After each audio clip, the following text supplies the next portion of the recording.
SID dengan NPM 102200090. Video ini saya buat untuk memenuhi tugas salah satu mata kuliah, yaitu pengantar manajemen. Saya di sini lebih memilih jurusan akuntansi karena yang pertama, saya melanjutkan dari pelajaran sekolah saya dulu SMK, yaitu jurusan perbankan syariah. Di situ tidak hanya akuntansi, sebetulnya manajemen juga ada, cuma dari keseluruhan yang sudah saya pelajari, baik itu di sekolah maupun di instansi yang pernah saya bekerja ataupun di tempat saya PKL dulu, itu lebih banyak mengarah ke materi akuntansi. Ya, di samping itu kebetulan saya juga suka dengan pelajaran akuntansi. Di tempat bekerja saya sekarang juga lebih banyak berhubungan dengan akuntansi. Ketika saya lulus nanti, ke depannya saya ingin bisa merealisasikan atau mengimplementasikan semua pelajaran tentang akuntansi. Jadi saya ingin menjadi seorang wirausaha juga, tapi di samping itu saya juga ingin menjadi seorang audit ya di suatu instansi atau perusahaan yang berhubungan tentunya dengan akuntansi ini. Berbicara soal manajemen, dari materi 1-6 yang kemarin sudah saya baca dan pelajari, bahwa manajemen adalah inti dari pengambilan keputusan. Sebagaimana kita tahu, manajemen banyak sekali berhubungan atau ada di dalam kehidupan kita sehari-hari, dan berada dalam semua profesi atau pekerjaan, dan dalam kehidupan pasti memerlukan sebuah manajemen. Seperti misalkan seorang guru, seorang pelajar, bahkan ibu rumah tangga pun membutuhkan pasti memerlukan manajemen dalam pengaturan kehidupannya. Seperti halnya dalam instansi, mungkin bisa dipakai oleh manajer, karyawan, dan pihak lain yang terlibat.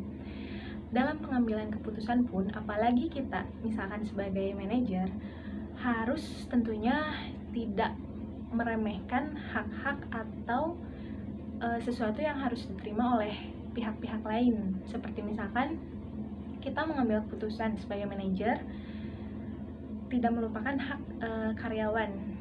Jadi keputusan kita tidak memberatkan satu belah pihak. Mereka atau pihak yang kita beri keputusan harus tetap dapat memberikan pendapatnya, bebas berkomentar, memberikan pendapat, masukan, berhak aman, merasa melindungi diri.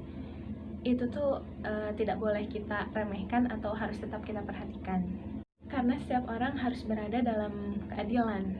Jadi antara satu dengan orang yang lainnya harus bisa memberikan keadilan kepada setiap pihak. Mengenai hal ini,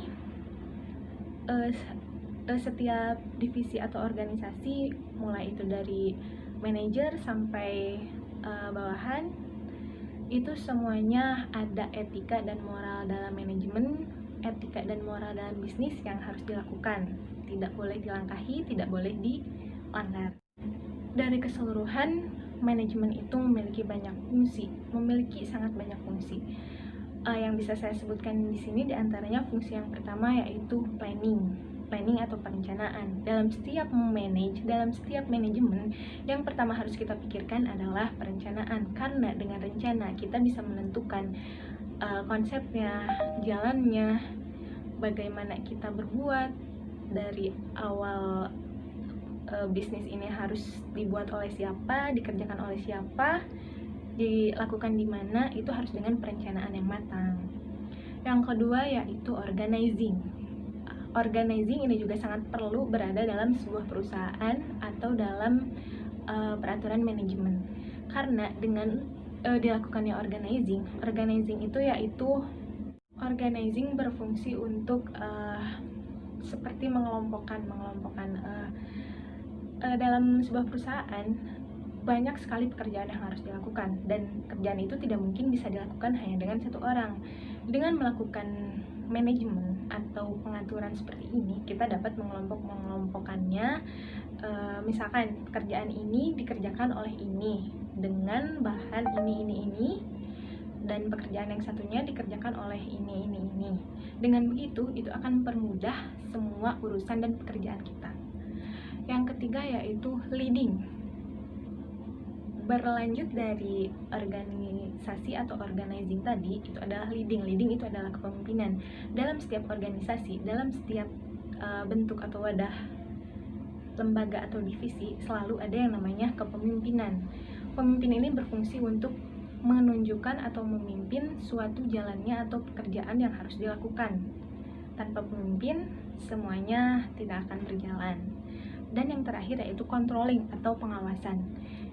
Pengawasan ini paling penting karena jika tidak dilakukan pengawasan atau controlling ini, semuanya akan berantakan, acak-acakan, tidak tahu arah, dan akan bertindak seenaknya, karena mereka merasa tidak diawasi, merasa tidak ada yang memperhatikan. Makanya controlling ini sangat perlu dilakukan dalam hal memanage atau manajemen. Sekian risa materi dari pertemuan 1-6 yang bisa saya sampaikan. Semoga bermanfaat. Terima kasih kepada Ibu dosen yang telah memberikan seluruh banyak sekali manfaatnya. Semoga bisa saya terapkan ketika saya lulus nanti di kehidupan saya ke depannya. Terima kasih atas perhatiannya. Wassalamualaikum warahmatullahi wabarakatuh.